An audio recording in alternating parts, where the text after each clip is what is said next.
It's a pleasure to introduce Anand Deopurkar, who's going to tell us about how to count using equivariant cohomology. Thanks, Victoria, and thanks to the organizers for inviting me here, and thanks for coming. I'm going to talk about a basic counting problem in projective geometry. Okay? So the objects of interest are going to be curves and surfaces in projective space. And so the questions will be about these objects, and the answers will be numbers. Okay? So very elementary things. But to go from the curves and surfaces to numbers, I'll have to pass through some sophisticated machinery of equivariant cohomology.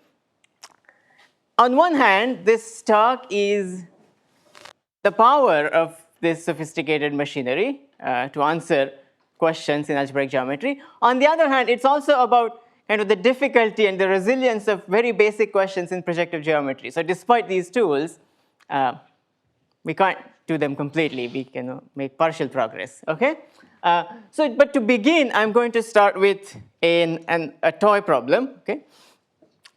If you get bored, just think about this and find the answer. If you listen to the talk carefully, you'll find the answer in the talk. But if you're doing it yourself, you won't be listening carefully. So that's before I proceed. This is based on joint work with Anand Patel and Dennis Tseng. Okay. Okay. So this is the toy problem. So a counting problem.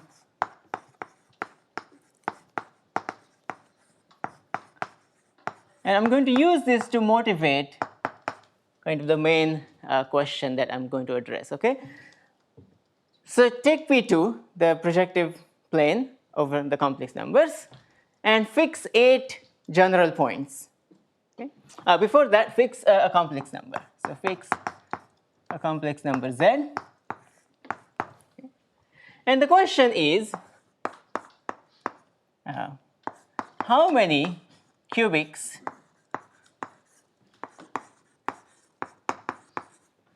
are there that pass through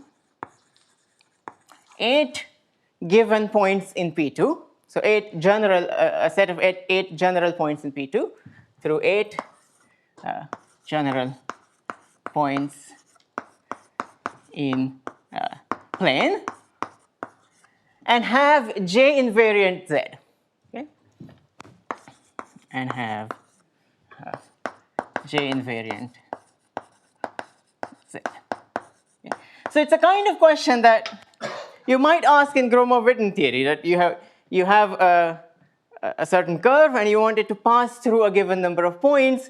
How many ways are there? So this is the flavor of questions addressed in Gromov-Witten theory. I won't be using that point of view. So let me draw a cartoon. Okay, so you have 8 points.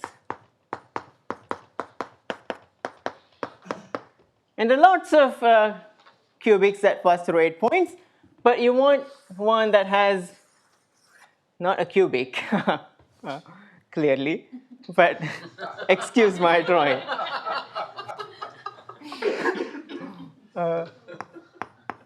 You want a cubic with the given J invariant. Another way to think about this is the J invariant classifies isomorphism classes of cubics, right? So you have a given elliptic curve, given genus 1 curve, right? And you want to shove it in P2 as a cubic, but making it pass through the given 8 points. So it's kind of an interpolation. Okay? How many ways are there to do it? Okay.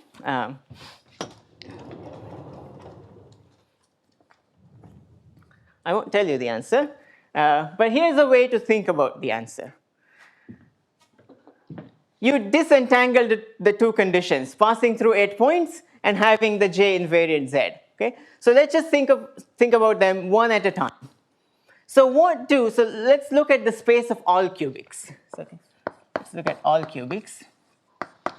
And what's the space of all cubics? It's a projective space. It's P, the projectivization of sim3 of C3, right? A cubic is defined by a homogeneous form in 3 variables up to scaling. So this is a copy of P9. Okay. That's my P9. Okay. So that's the space of all cubics. In this space, what does the set of cubics with a given J invariant look like? Now, first non-trivial fact that every J invariant is realized by some cubic. So there is at least one H of the given J invariant. And a second slightly non-trivial fact, but from basic algebraic geometry, is that essentially there is only one H. So any other H is related to this one by just a linear change of variables. Okay, so the set of all H's which define a curve, a cubic of J invariant Z. This is just take one and obtain all the others by linearly changing the three coordinates x, y, z here of this C3. Okay? So in other words, this is just one GL3 orbit.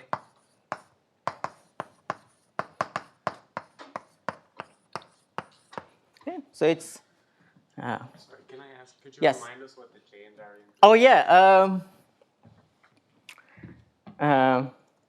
the J invariant. So a cubic defines a genus 1 curve. Okay? A genus 1 curve up to isomorphism is classified by one number. Okay? So one way to view it is a genus 1 curve is y square equal to, can also be expressed as y square equal to a cubic equation. Okay? So that cubic has 3 roots, right? And there's a special point at infinity. So there are 4. So the J invariant is basically the cross ratio of these 4 points. The point at infinity and the 3 roots of the cubic. Okay? So it's one number, and it turns out that it classifies the curve up to isomorphism. Okay? The only thing that we need is this fact, okay, that the cubics of a given J invariant, there is essentially just one, okay, one, but the rest are just GL3 translates of this. Okay, great. So let me draw the cartoon, complete the, so this is one H. And the other H's are just a GL3 orbit. Okay, this has absolutely no meaning except an aid to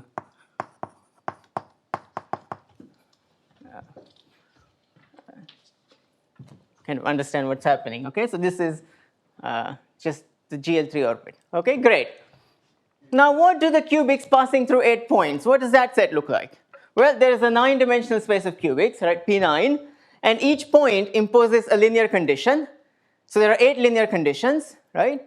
So if you impose 8 linear conditions on P9, you'll get a P1. Okay?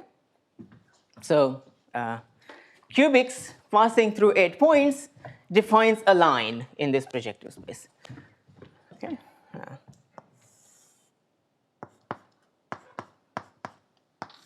So these are cubics with J invariant Z, and these are cubics that pass through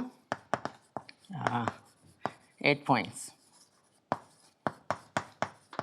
So what you're asking is that how many times does a line intersect this orbit? Okay? That's the same as the degree of this orbit. Okay? So the number of intersection points, so our answer is the degree of the GL3 orbit of a particular cubic form. Okay?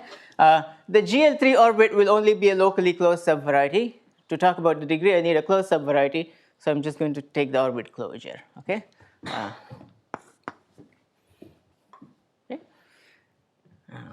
So that's the main question that I want to address.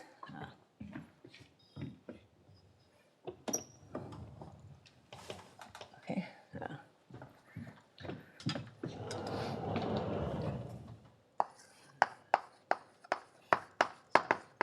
Excuse me. Yes.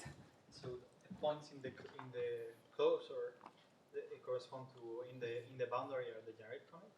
Yeah, they will be very degenerate cubics. Yeah, they will be cubics, but they'll be very degenerate. And if you take a general set of 8 points, which defines a general line, it will never hit the boundary. So you will not get, those will not affect the answer, okay, as long as you choose general points. So I'm going to kind of suppress this distinction between taking the orbit versus the orbit closure, okay, because it almost never causes an issue. So pick a homogeneous form. So okay, the question is, what is the degree of the GLN orbit closure of a given f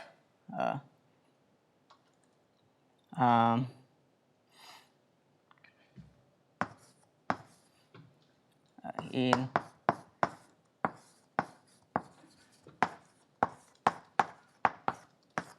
given degree D form in n variables. Okay. Now you can imagine, I mean, this is a very basic questions, homogeneous forms that define hypersurfaces, right? And a change of coordinates is a standard kind of equivalence. And this is a question that could have been asked like hundreds of years ago, and it was asked hundreds of years ago and answered in some cases. So the first result that, at least, I mean, written down result, if I can get this to, I don't know who first asked this, but this is, so this is a theorem due to Enriques and Fano.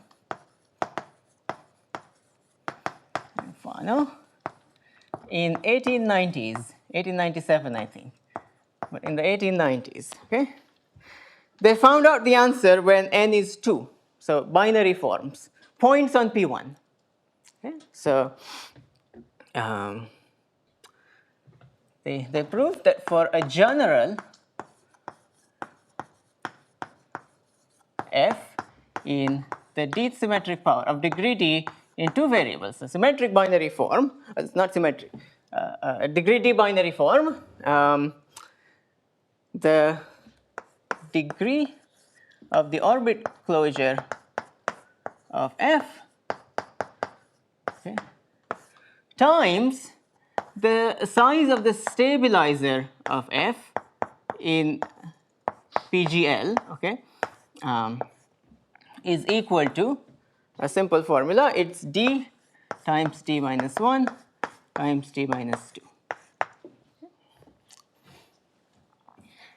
So what could be nicer? For instance, if you take a quintic form, the degree of the orbit is 60. A generic quintic form has no stabilizer. So a generic quintic form will give you an orbit of degree 60. Okay? Let me comment on what generic means. So here generic just means, so generic here just means having distinct zeros.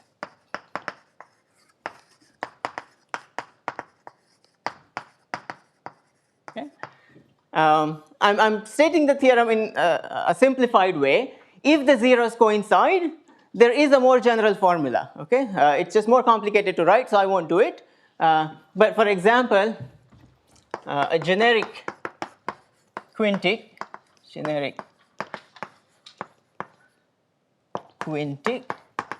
orbit has degree 60, as I said, follows from the formula.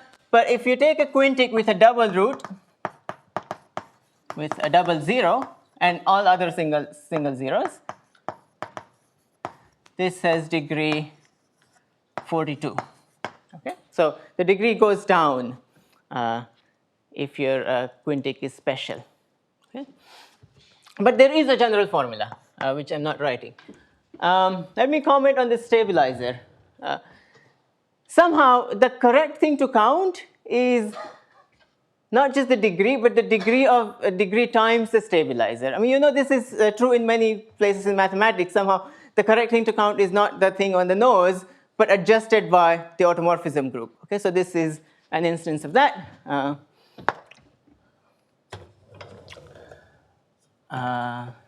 Great. That's not too hard to prove, by the way. If you want another food for thought, okay? Try to think why it's d minus 1, d minus 2.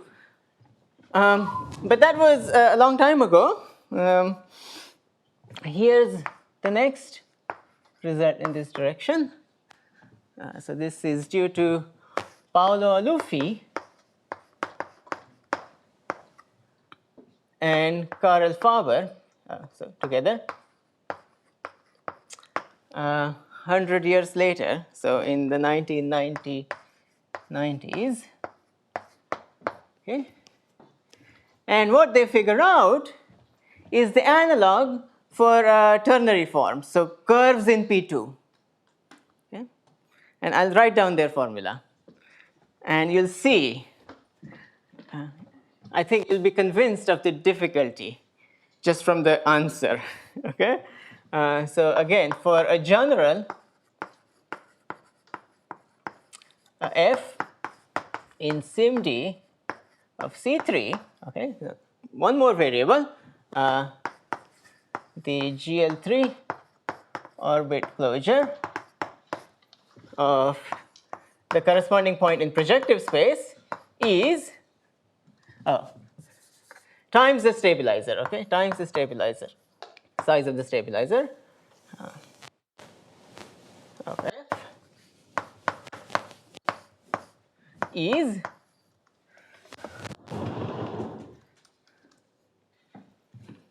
I'm going to stop talking for a while because if I say these numbers out loud, it'll take me twice as long to write it.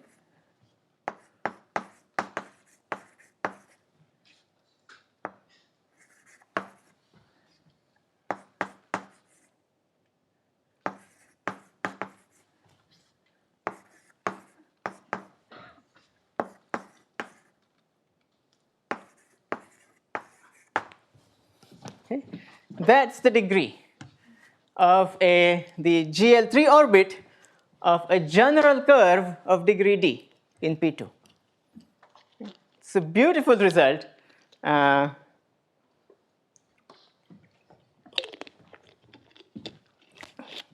It's a complicated result. I mean, to get this answer, you must have to do a lot of work. Yeah.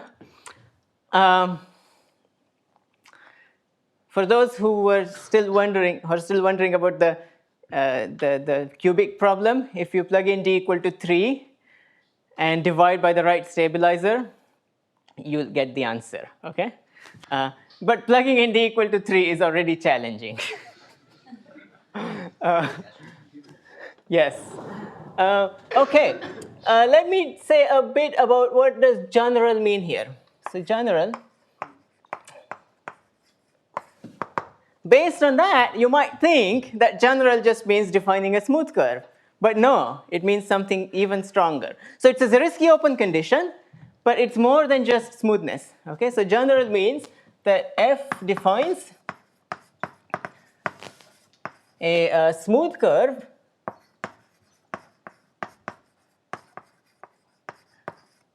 with only simple flexes.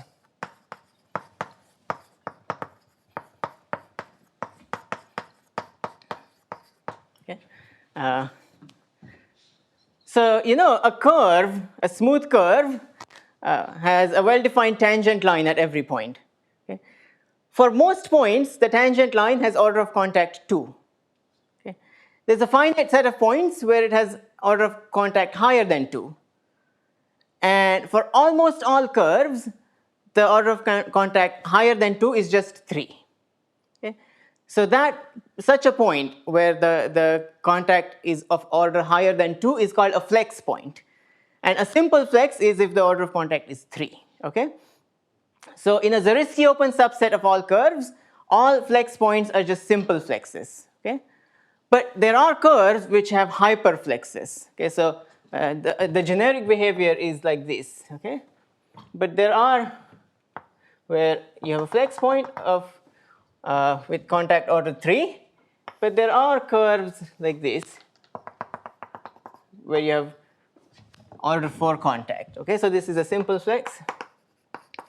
This is a non-simple flex, so higher flex.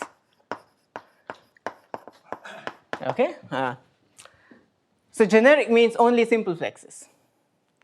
Now, if the curve is singular, so if it has singular points or points which are hyperflexes, higher order flexes, there is a formula that's more complicated, and I don't even have it written in my notes. Okay, so I'll just comment here that singularities and flexes change the answer, but we know in what way it changes the answer. Okay, it's in their subsequent paper. Okay, okay. Questions so far? Great. What about bitangents? It's an excellent question. Bitangents don't seem to affect the answer. Okay, and it is a very interesting and mysterious question, like as to what geometric features should affect the answer. We don't have enough data. We only know the complete answers for basically points and curves. Okay. In general, like, what features of the hypersurface should affect the answer is a question that's worth answering, and we don't know much. Okay. So let's move up a dimension. So curves in P2, surfaces in P3. Okay. Planes are boring. All planes are the same. Quadric surfaces are almost boring. Almost all quadric surfaces are in one orbit.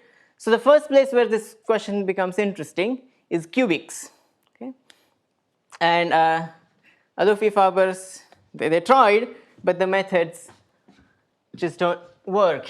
I mean, they're just too complicated to be executed in the next dimension. So I'm going to state this as the first theorem. So do I just erase with this? Oh no, this is, oh, there's also these. Yeah, yeah, good.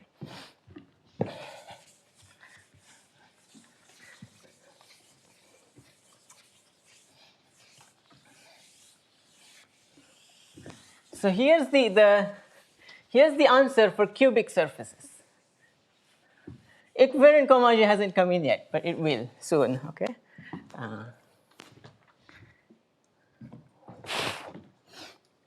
So here's the theorem. So for that's the three of us. So me, Anand Patel, and Dennis Tseng. For a general cubic surface in sim 3 C4, okay, the orbit closure has degree exactly 96,120. Okay, that's the PGL4 closure of a cubic. That's how complicated it is. Okay?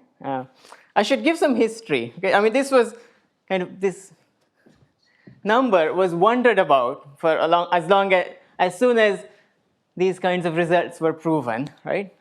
What's the next answer? This was one of the questions there's this paper called 27 Questions About Cubic Surfaces by Ranestad and Stromfels. And this was one of the questions, okay? And in one of the workshops, I don't know where. Well, I mean, somebody gave you a numerical answer. Yes, I'm just going to write their names. So 3 mathematicians, Brstenga, you might even know some of them. Brstenga, Monuski, Sasha Timmer, and Madeline Weinstein, I think. They figured out the answer. They figured out 96,120. Okay, they found this. And how did they do it? They did it using numerical algebraic geometry. Okay? And I looked at their paper. The precise thing is that they used homotopy continuation.jl, which I saw on some of the posters. Okay? So they found this number using. I think they also certified the answer. No. They didn't do certification. They certified parts of the answer, but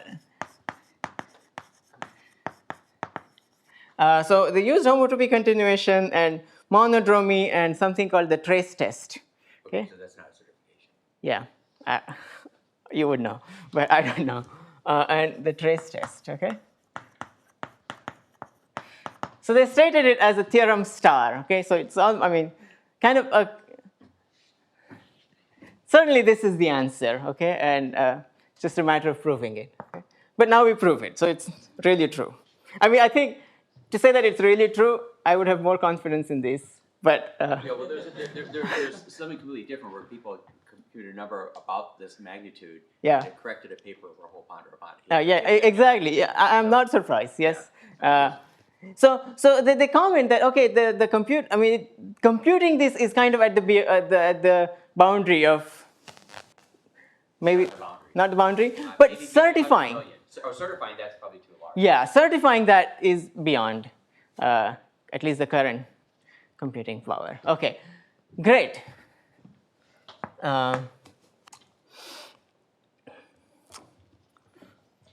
So how do we prove it? I mean, we don't certify. We don't do a numerical calculation. So how do we get the answer? The key to finding the answer is asking a more refined question. Okay, and I'll do that. I had the old question on the board. Okay, great. I have it already. So the key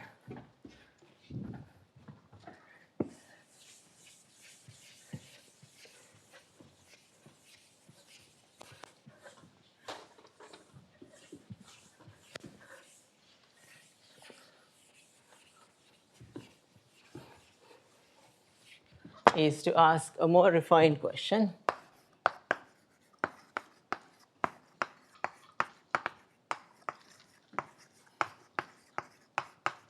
And that question is, okay, you have some projective space of some vector space on which a group is acting, and you have an orbit that's an invariant subvariety, okay? And you're trying to find the degree of that orbit. Okay? The more refined question is, what is not just the degree, but the GLN equivariant class of the orbit. And where does the equivariant class live? It lives in the equivariant cohomology of this with respect to the action of GLN. Okay. Now, Dennis made this realization, and I think he owes an intellectual debt to the work of Fair, Nemeth, and Rimani, who's around somewhere. They've been advocating this, that kind of the right questions to ask in enumerative geometry are not numbers, but equivariant classes. Okay? So Do you mean the vector space or the projective space there? the vector space. Okay. But I'll make that comment, okay? Sadly, I mean, okay, fortunately, Martina already talked about equivariant cohomology. She didn't define it. She defined it in some way. Why don't I also not define it, okay? Well, okay, I'll define it. Okay, I don't know. So you have a space acted upon by a group, right? The point is that the equivariant cohomology should be the cohomology of the quotient space. Okay? So if the action is free, it's just the cohomology of X mod G. Okay? If the action is not free, you just forcibly make it free. Okay? And how do you do it? So you just take X So the equivariant cohomology of x with respect to g is you take x, you cross it with the, what is it called? A space, a contractible space on which g acts freely. Okay? Now, crossing with a contractible space is doing nothing in homotopy theory, right? So this is just, should be thought of as just an x, right? But now the action of g on this is free because of this E factor, okay? And now you take the quotient.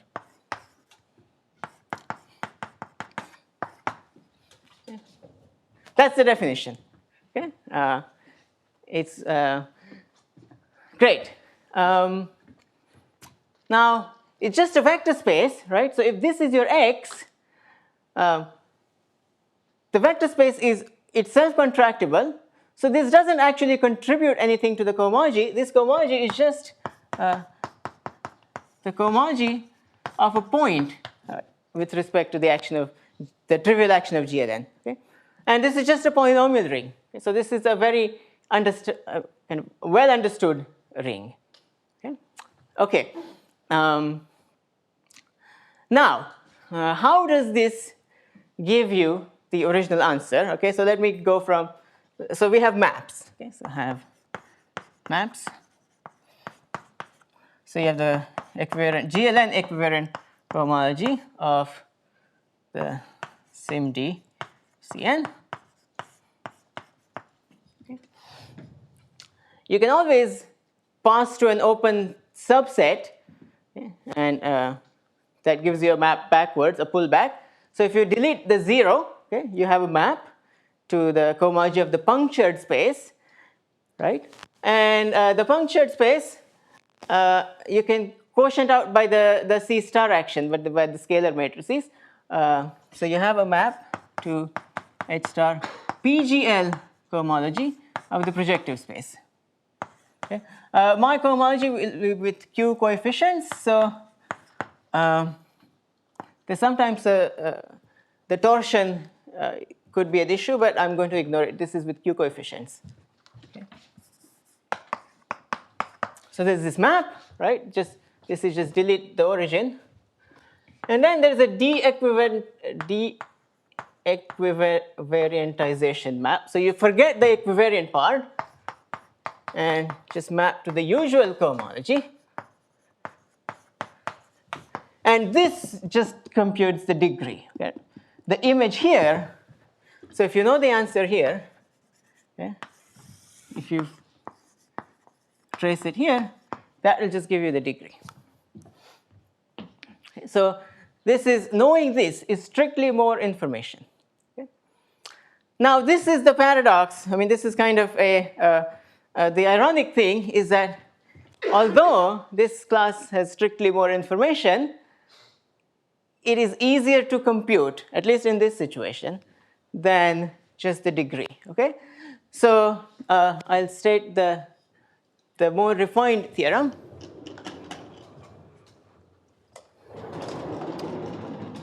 I keep misplacing the erasers. Okay, there are 3 of them. So great. Here is this, and state the refined version. Yeah. This is theorem. So notation. Okay. So let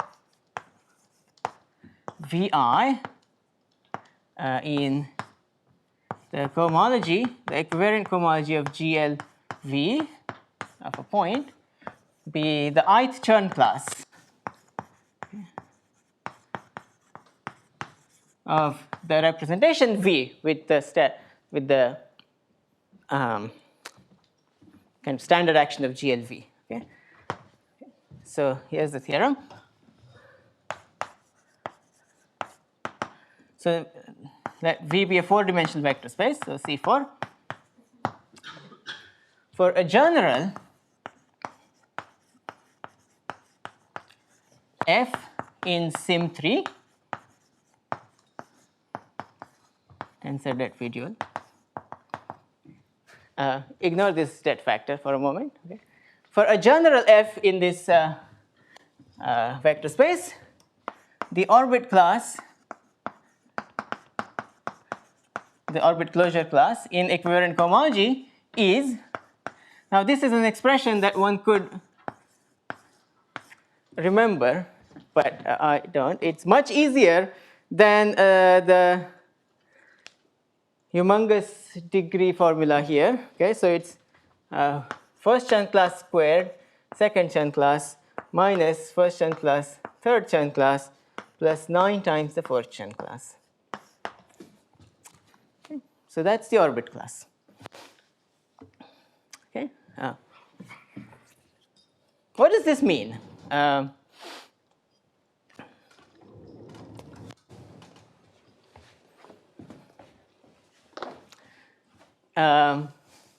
No one asked me about this determinant factor, okay?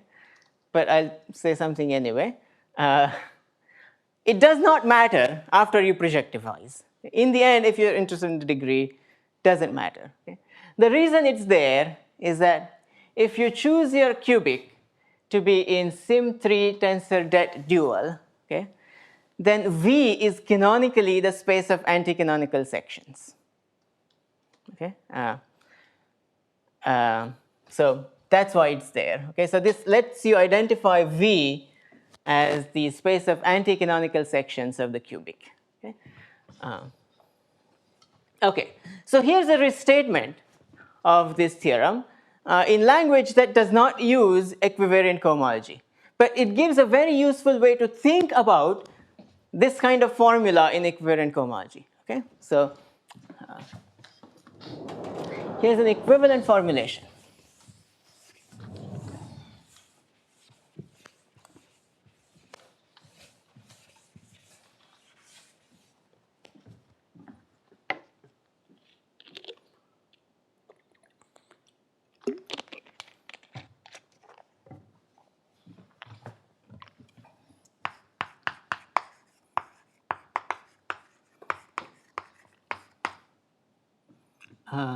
Statement. Okay, so what I'm going to do is take a family of cubic surfaces parameterized by some base b. Okay, so let phi from x to b be a family of cubic surfaces. That just means that all the fibers are isomorphic to cubic surfaces in P3. Okay, I'm not fixing any isomorphism, but they just abstractly are. Okay, so take a family of cubic surfaces. In the end, I want to count a number. Okay, so let me assume that B is proper, so projective, let's say, and 4-dimensional. Okay. So the quantity here, the space of cubic surfaces is 4-dimensional. So in the end, if you want to extract a number out of a codimension 4 class, you should pair it with a 4-dimensional homology class. Okay, so my B is going to be something that pairs with this. Okay, so X to B is a family of cubic surfaces with a base that's projective and 4-dimensional. Okay. And you consider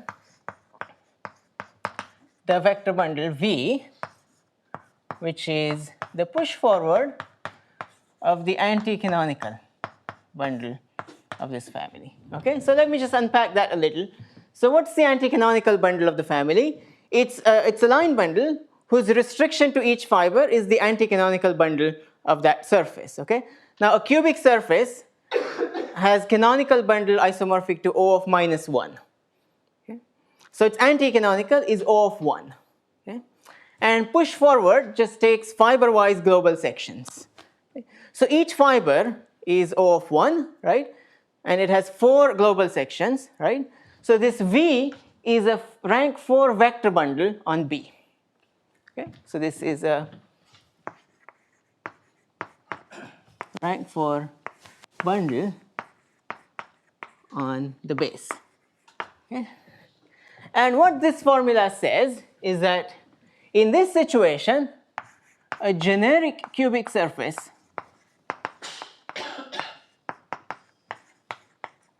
appears in this family, appears as a fiber of this family exactly these many times. So exactly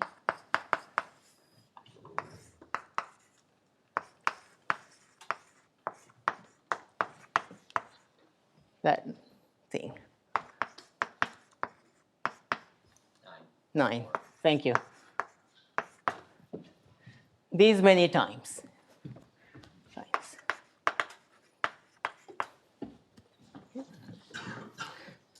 So if you wanted to count, so how many times a cubic surface appears, you just have to count this, you just have to evaluate this explicit expression. Okay, so I'm going to write an adjective. Okay, maybe say something about it. It's not true for arbitrary families. You want a family that somehow has some transversality, so it shouldn't hit too deep into the moduli of very degenerate cubic surfaces. Okay, so this is to avoid the issue of encountering kind of points in the closure. Okay, there are two ways to get rid of this. So if you wanted to say just a family, then in your count you should not count not just the fiber, but also its degenerations. Okay? But if you just wanted to count the honest cubic surface, if you take a nice enough family, it'll be true. This has a precise meaning, but it's kind of technical, so I won't go into that. Okay. But there are sufficient conditions. So, for example, if all the fibers are GIT semi-stable, then the family is automatically good. Okay? If all the fibers have finite automorphism group, then the family is automatically good. Okay? A combination of these is also good. Okay? So, it's not a very restrictive condition. Okay? But it is a condition. So,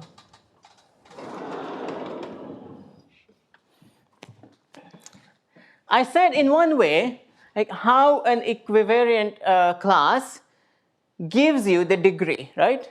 You just trace it through these maps, which are very explicit. You can tell exactly where the generators go.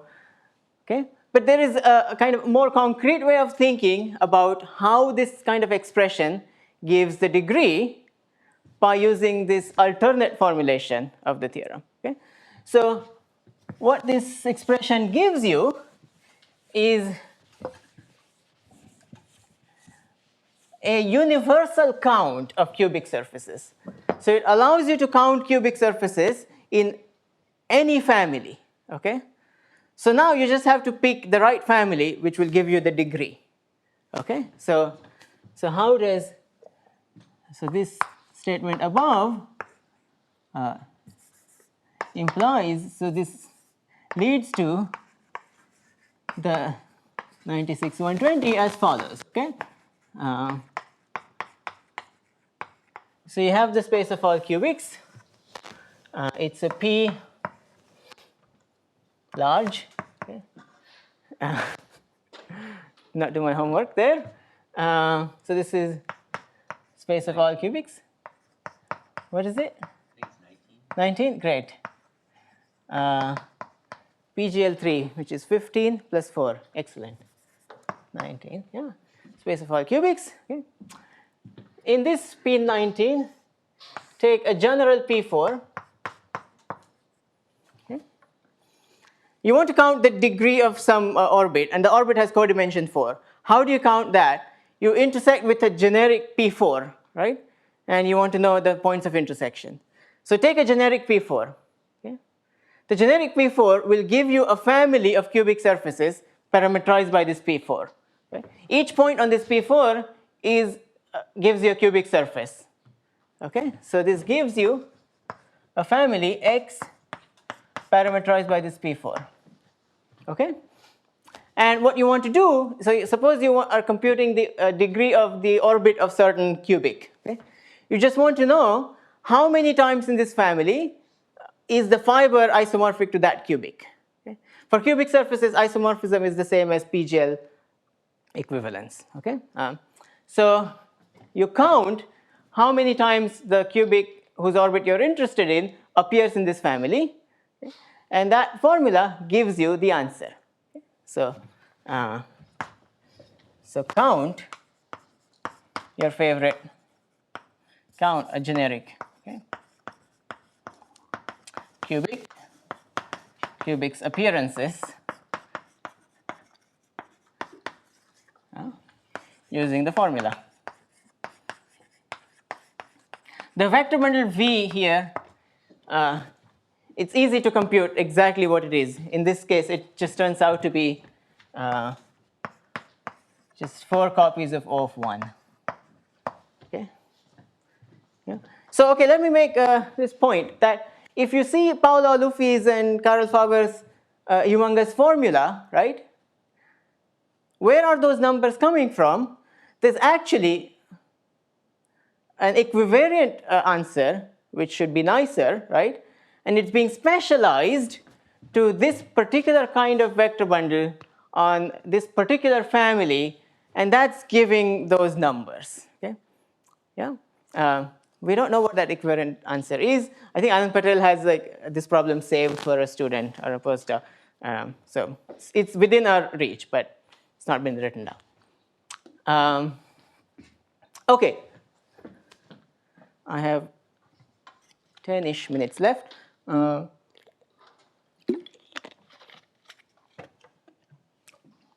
want to say something about the proof, but before that, I want to make a few broader points. Okay.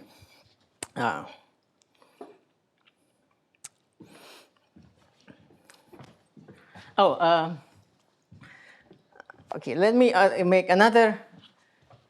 Let me wait for questions if someone has that. So a few broader points.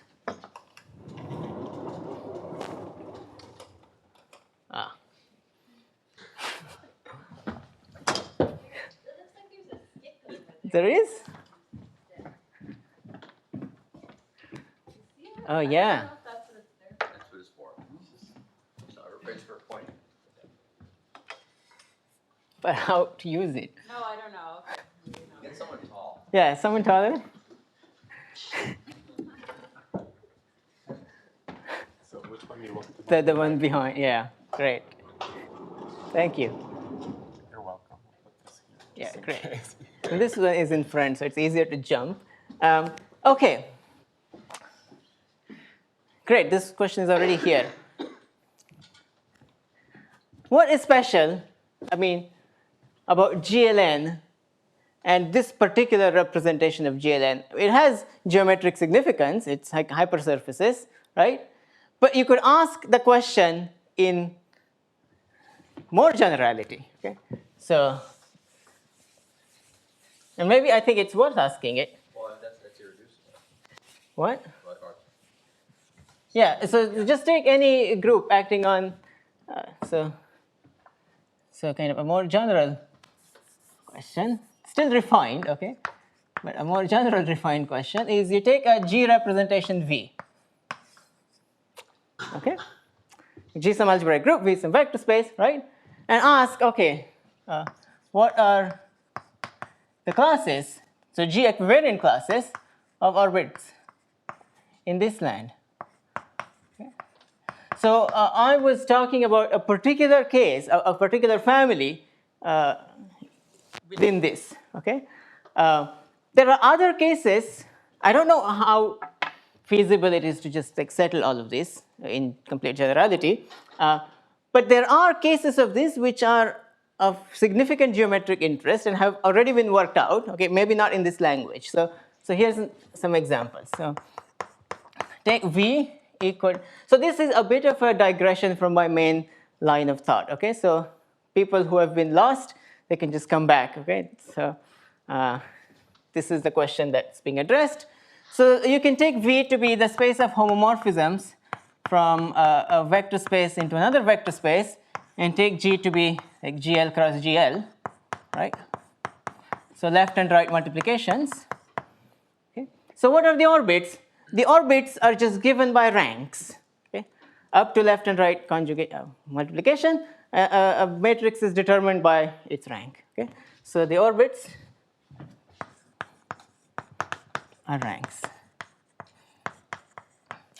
And the class of the orbit, right, is like a universal counting formula that tells you that in a family of maps, how many times should you have instances of a particular rank. Okay? This is the famous, so the answer in this case is known, and the answer is the Giambelli-Tom-Porteous formula.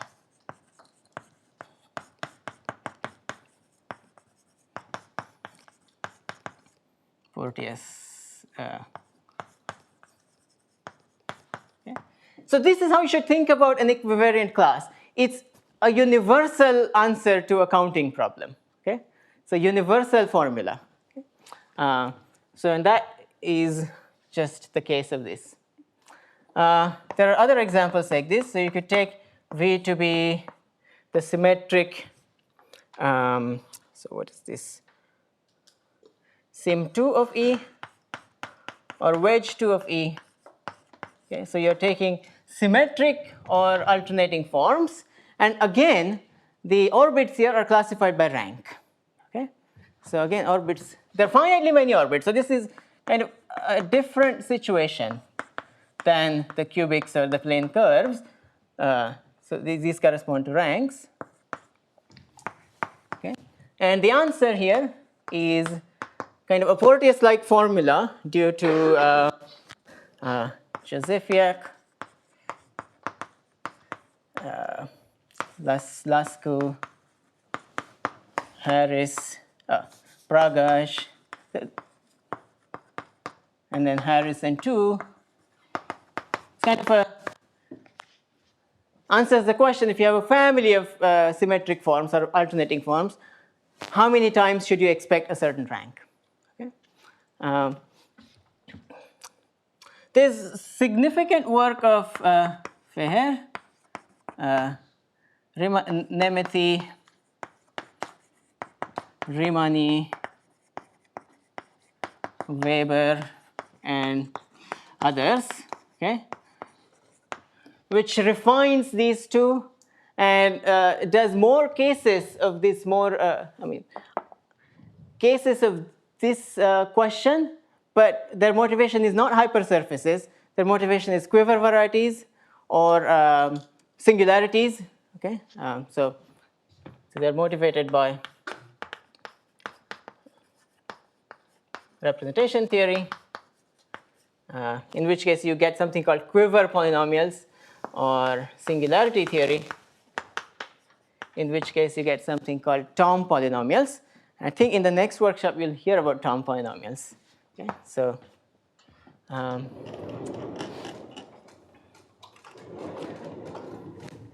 I said in this generality, I don't know how much we can answer, but for Torah it's easy, the answers, and for G equal to GL2, we can do everything. So, G equal to GL2. So this is me and Anand Patel, and we haven't written down the formulas yet, so I don't know. I can't tell you, but we can answer like what the orbit closure counts or formulas are. The case of irreps is classical. That just points on P1, but somehow arbitrary reps bring more challenges. It's not just an easy pass from irreps to arbitrary reps. Okay. Just indulge me, and let's ask an even more general question. Okay, this is now. I just want to state it because there is existing work that fits into this framework. Y orbits in V, okay, you could just take any moduli stack and take a point. An orbit is a particular kind of point in V mod, I mean, it's a point of V mod G. Okay? So you can ask about kind of classes of closures of points in some algebraic stack M.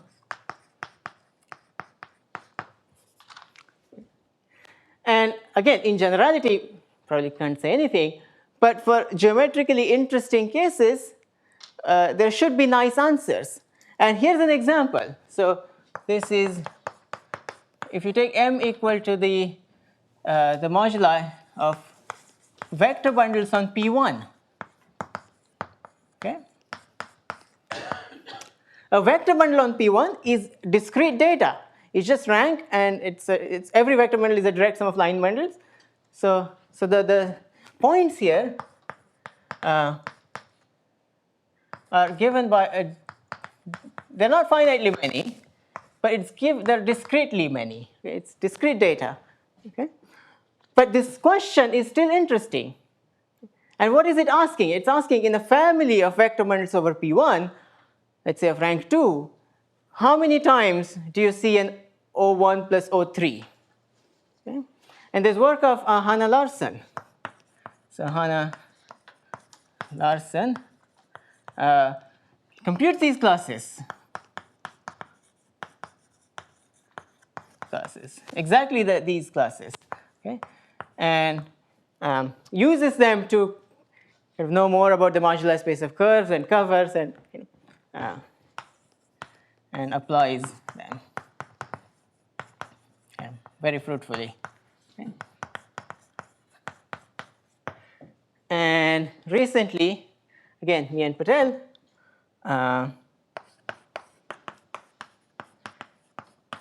work out the case where M is the moduli of linear series on P1. Okay. So we know exactly what the answers are. And to me, even more interesting than the exact answers is what you said, like what does the answer depend on? Okay?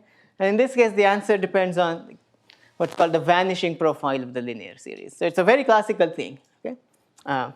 Anyway, end of digression, back to the main line of thought, which is that cubic formula. Okay? So, good. Which means modulo linear series, modulo PGL2? Yeah, modulo PGL2, yeah. Yeah. So this, you could view this as like a Grassmannian mod PGL2. Yeah.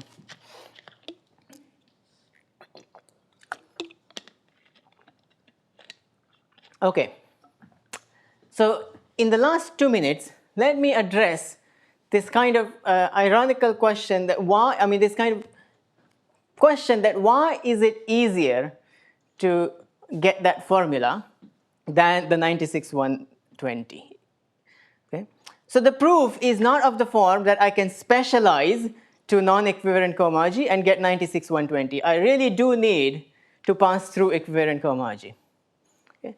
In other words, I cannot just directly work with this family. Okay?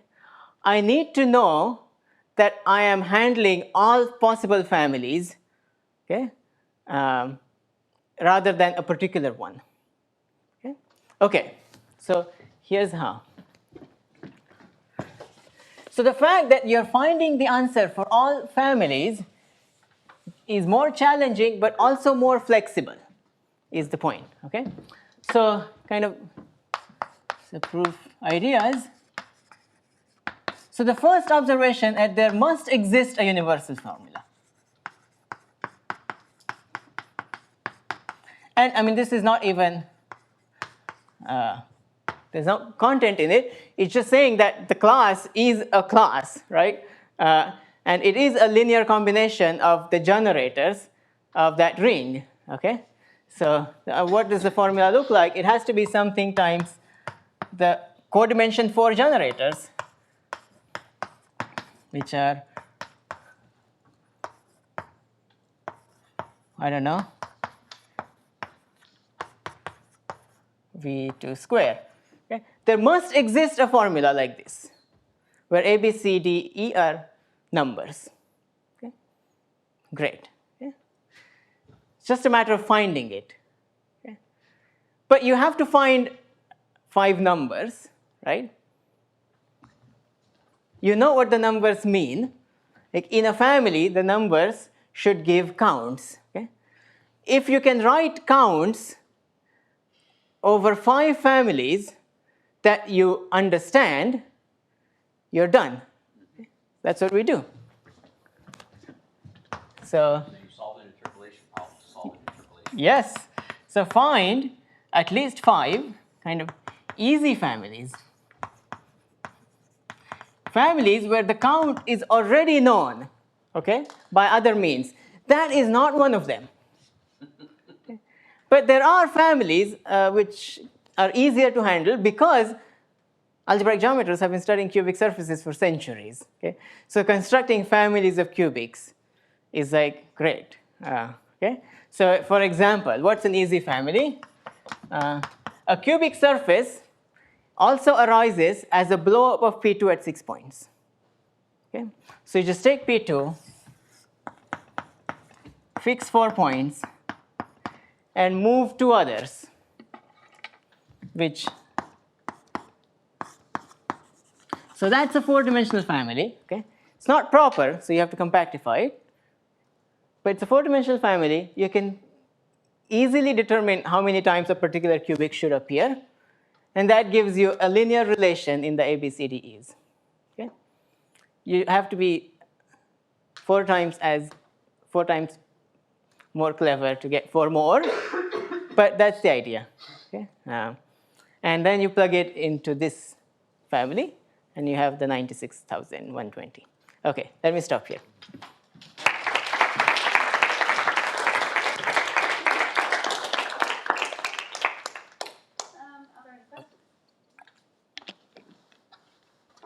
You have to get lucky because these 5 families have to impose a dependent condition. Yeah, we write like 10. Just to check. The first time. No, I mean, I think in this 10, any 5 are linearly independent. Yeah. But the fact that there's no contradiction, it's a consistent system. Yeah. Yeah, either everybody made the same mistake or you have the correct answer. Yeah.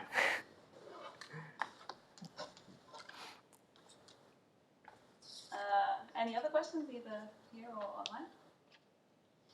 Yes. So is the current obstacle to like extending these for, ideally you'd want like general statements about DNA, right? Yeah. Like, there's no one formula that is currently available. So is the obstacle to extending these just a matter of finding the right number of understood families where you know the answers? Or That's an excellent question. Okay, so there are 2 kind of distinct approaches to finding the answers. So this is